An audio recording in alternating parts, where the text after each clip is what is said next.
How's everyone doing today? It's yours truly, Mr. Bitches. And now originally, had my little iPhone out, paused, going to the bathroom. Homie, shout out Brandon, hit me up and told me, hey, before you do whatever you about to do, make sure you go to OVO's their SoundCloud page. Because there are full versions of these tracks. Idiotic of me to think Drake would just release one song and not two. I mean, that's what he does. He comes in with a right hook, then he hits you with a left hand. Still, I'm here to make a case for why I think Drake is a demon. In the meantime, we all know how disappointed I've been with Drake's output the past few years. I'm looking forward to something great this time around. Hopefully he impresses. Hopefully he delivers something that'll get me excited for his new project, hopefully coming this year. Like I said, I'm always interested in what Drake's got to deliver. I just hope that it's great every time I go into it. Without further ado, we're going to listen to these new 2 tracks from Drake. Forgot the name of them already, but you know what we're about to do.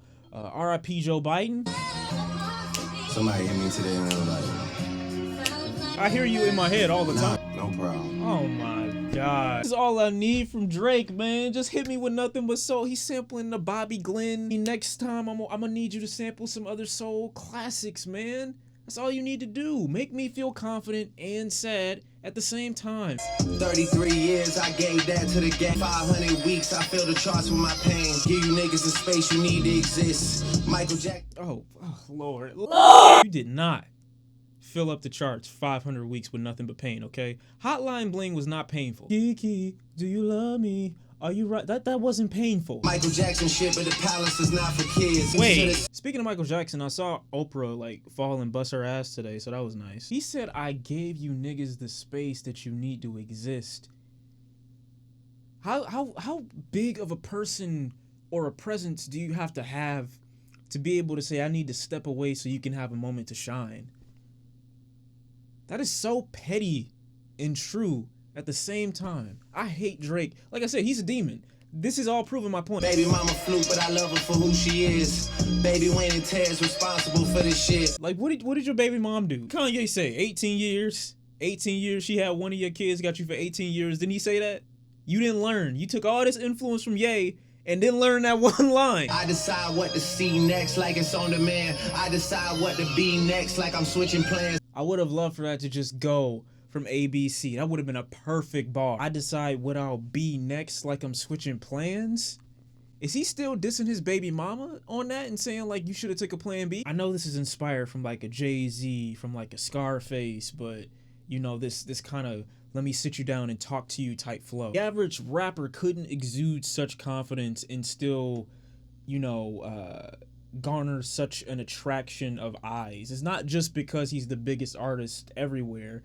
It's because like he has an interesting way of telling the story, even with this really standard flow. Words come from someone like so emotionless, someone so jaded. You plan to make it to the top, I just fitting in. How you getting hype off one hit? Do that shit again.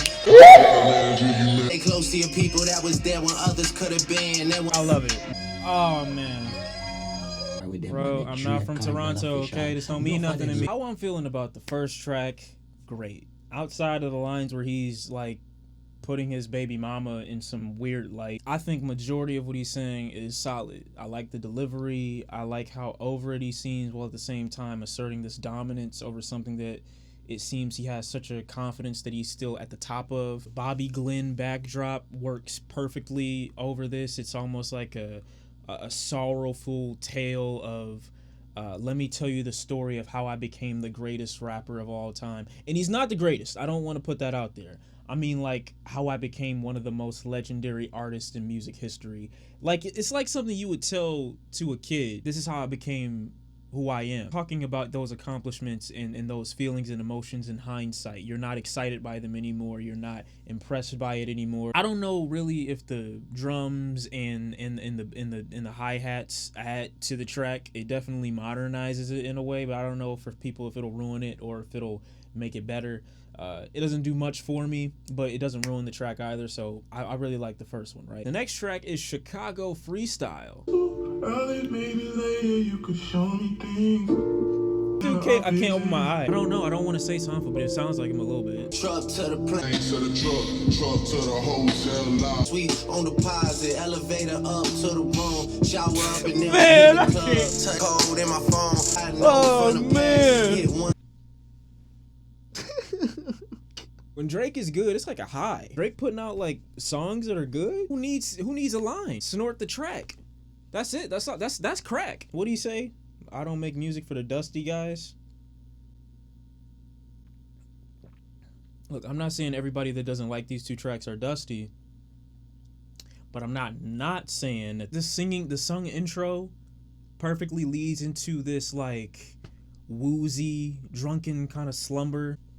I don't know what's going on. Treated too nice, got a red credit card swipe, but I do know one thing though, women they come they go. Wait, no! What is that flow?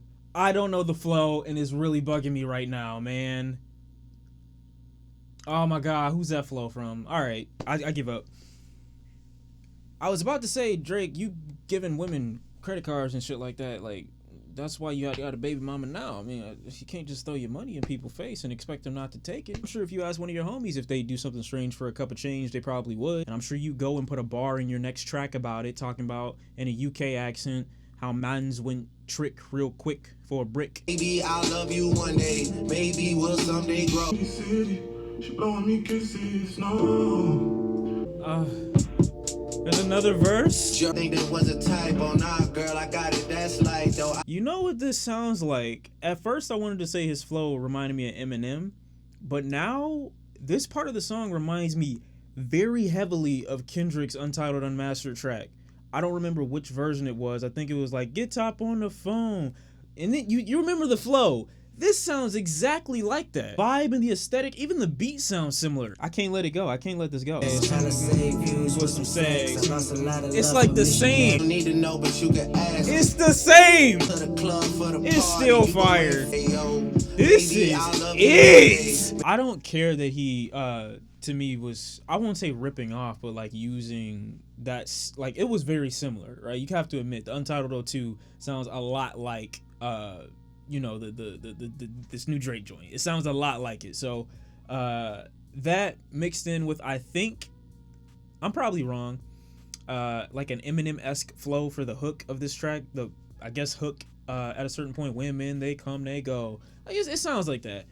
Drake is good at kind of being a chameleon, but still kind of like pushing in his own little vibe, his own wave, right?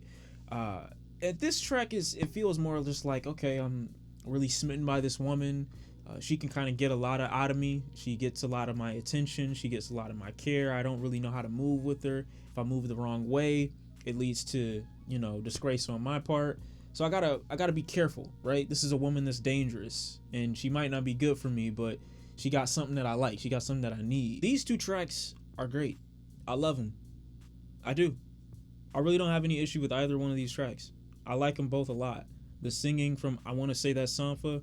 I'm not sure. Somebody correct me if I'm wrong. The feature isn't Sampha. It's Giveon. I'm probably butchering that name, but I checked out some of his solo tracks, and I'm interested in the vibe. Like, he caught a little wave there. His voice is definitely different. It's a little unique. It does sound like Sampha, but there is a subtle difference with this feature, if you can tell. I don't know what it is. I keep listening to it, and I can hear the difference, but it's there. So check him out. Don't give Sampha the credit for this, even though Sampha's amazing. He's beautiful. I still like this feature. He deserves his credit. I think the parts in there where he peaks in and then the bass or the beat drops again for Drake to deliver another verse, I think is perfect. I really do. It may not be perfection to most people, but at this point, I'll take any Drake W's that I can get. You know, as a fan of Drake from like 09 or 08 to 2015, I want Drake to win when it comes to the artistry, when it comes to the music. I want him to win. So any W's I can throw Drake's way, I'm going to throw him some W's. I don't know if it translates into a great album. I don't know if it translates into better songs in the future. But for right now, Drake, you know, swung twice and he hit. That's what he did for me on these 2. I'm fucking with it. I like it a lot. Both these tracks. The sample in the beginning for the first and this one here. Love the aesthetic. I can get down what he's talking about. You're not gonna make me empathize with you having female issues while at the same time dissing your baby mama on the earlier track, but you know, it is what it is. Again, Drake has this habit of delivering tracks with these aesthetics, with these vibes, but they're refreshing anytime I hear it. Like if something works for you, even if you've done it a certain way before, if it works, it works. I can't be mad at it. So that's what I'm feeling on these new Drake tracks. And that's pretty much it. You know, I got nothing else really to say. I liked them both a lot. And I'll see y'all in the next one. I'm out. Bye.